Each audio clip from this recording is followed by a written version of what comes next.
छत्रपती शिवरायांना मानाचा मुजरा करतो। भारतीय राज्यघटनेचे शिल्पकार भारतरत्न डॉक्टर बाबासाहेब आंबेडकर यांना मानवंदना अर्पित करतो।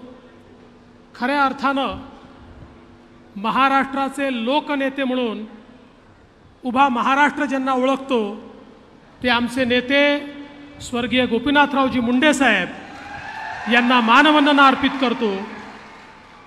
आणि आज खऱ्या अर्थानं या ठिकाणी महाराष्ट्राचे माजी मुख्यमंत्री सुधाकरराव नाईक साहेब आणि तसेच माननीय गोपीनाथजींचे सहकारी आणि महाराष्ट्राचे माजी कृषी मंत्री भाऊसाहेब फुंडकरजी यांची देखील जयंती आहे, त्यांनाही अभिवादन करतो।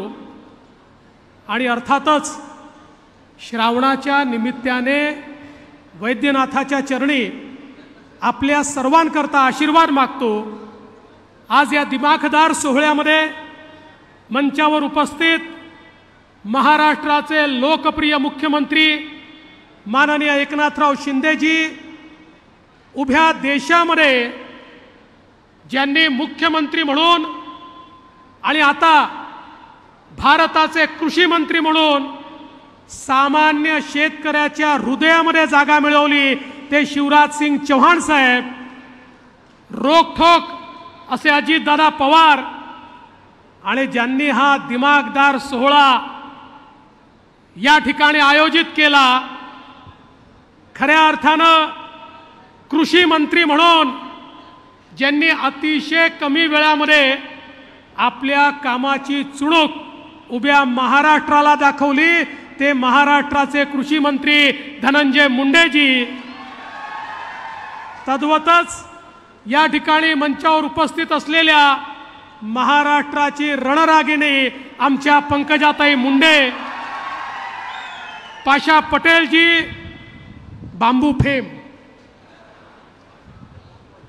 विक्रम काळेजी, प्रकाश सोळंकेजी, नमिताताई मुंदळा, प्रकाश आसबेजी, सुरेश धसजी, आरटी जिजा देशमुखजी, या ठिकाणी उपस्थित रवींद्र बिनवडे, दिलीप गावडे, मंगेश गोंदावले, त्याचप्रमाणे इंद्रमणी मिश्र, शरद गडाख, मंचावरील सर्व मान्यवर आणि उपस्थित सर्व माझ्या लाडक्या बहिणींनो आणि माझ्या तेवढ्याच लाडक्या भावांनो, आपल्याला सर्वांना शिवराज सिंग चौहानजी आणि मुख्यमंत्री महोदयांना ऐकायचं आहे, त्यामुळे मी अधिक वेळ घेणार नाही।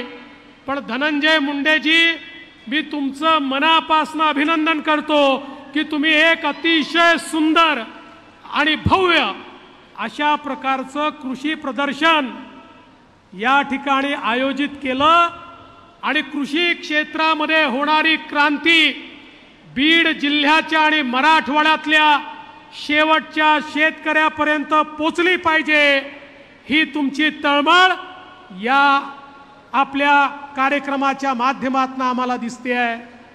आणि खऱ्या अर्थानं या निमित्ताने दोन महत्त्वाचे कार्यक्रम माननीय मुख्यमंत्र्यांच्या हाताने आणि शिवराजजींच्या हाताने होत आहेत। पहिला कार्यक्रम म्हणजे आपल्या राज्याने ठरवलं, देशाचे प्रधानमंत्री माननीय मोदीजी दरवर्षी आमच्या शेतकऱ्याला 6,000 रुपये शेतकरी सन्मान निधी देतात, तर महाराष्ट्र देखील नमो कृषी सन्मान योजनेच्या अंतर्गत 6,000 रुपये देईल आणि त्याचा चौथा हप्ता आज या परळीमध्ये मुख्यमंत्री महोदयांच्या हाताने थेट आमच्या शेतकऱ्यांच्या खात्यामध्ये चाललाय। आणि त्याच वेळी आमच्या लक्षात आलं, मागच्या वर्षी दुष्काळाच्या काळामध्ये कापूस आणि सोयाबीनचे भाव पडले, आम्ही ठरवलं भावांतर योजनेच्या अंतर्गत आपल्या शेतकऱ्याला मदत केली पाहिजे, कॅबिनेटचा निर्णय घेतला। दुर्दैवाने लगेच आचारसंहिता लागली म्हणून आम्ही ते पैसे देऊ शकलो नाही, पण आज ते पैसे देखील शेतकऱ्यांच्या खात्यामध्ये कापूस आणि सोयाबीनचे पैसे हे क्रेडिट करणं त्यांच्या खात्यामध्ये देण्याची सुरुवात याच परळीपासून आम्ही करतोय, याचा देखील मला अतिशय मनापासून आनंद आहे।